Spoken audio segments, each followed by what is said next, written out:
MB education की तरफ से विभिन्न प्रतियोगी परीक्षाओं को ध्यान में रखते हुए सामान्य अध्ययन एवं हिंदी के लिए एक अनूठी पहल प्रारंभ की गई है।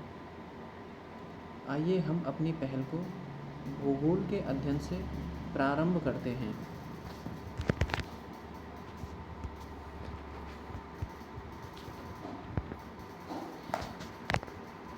फादर ऑफ ज्योग्राफी हिकेटियस को माना गया है। हिकेटियस हैं। Father of modern geography Alexander von Humboldt हैं। ज्योग्राफी शब्द को एराटोस्थनीज ने दिया है। इसके बाद हम जानते हैं भूगोल का क्लासिफिकेशन। भूगोल को मुख्य रूप से 3 भागों में विभाजित किया गया है, जिसका पहला प्रकार है भौतिक भूगोल, दूसरा प्रकार है मानव भूगोल जिसे ह्यूमन ज्योग्राफी कहते हैं, और तीसरा प्रकार है इंडियन ज्योग्राफी।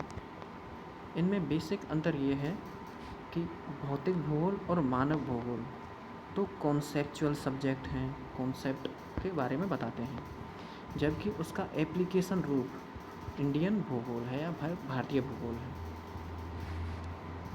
अर्थात कॉन्सेप्ट हम भौतिक भूगोल और मानव भूगोल में समझेंगे, जबकि उसका एप्लीकेशन इंडियन ज्योग्राफी में समझा जाएगा।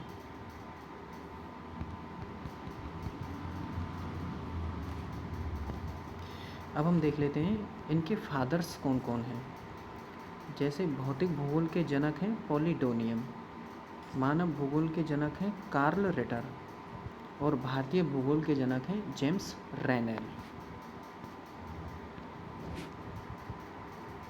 अब आगे बढ़ते हुए हम अपने अध्ययन को एक दिशा इस प्रकार से देंगे।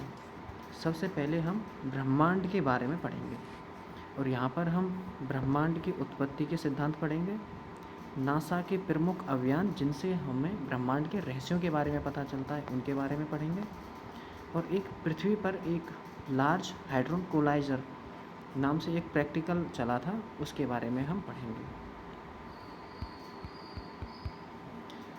ब्रह्मांड के अध्ययन के पश्चात हम मंदाकिनी के बारे में पढ़ेंगे, और हमारा सौरमंडल जिस मंदाकिनी में स्थित है उसका नाम है आकाशगंगा, तो इसके बारे में हम अध्ययन करेंगे।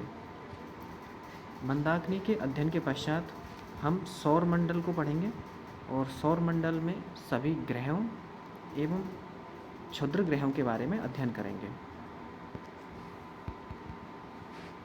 सौरमंडल का अध्ययन करने के पश्चात हम अपनी प्यारी पृथ्वी के बारे में पढ़ेंगे, और पृथ्वी पर 7 महाद्वीप, महासागर, इन सब का अध्ययन करेंगे जो एग्ज़ाम ओरिएंटेड होगा।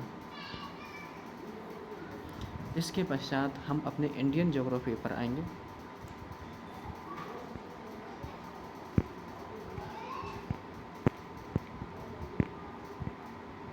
यहाँ आप ब्रह्मांड की तस्वीर देख सकते हैं। ये ब्रह्मांड की एक इमेज है। यह आकाशगंगा को प्रदर्शित करता हुआ एक चित्र है। यह सौरमंडल को प्रदर्शित कर रहा है ये चित्र,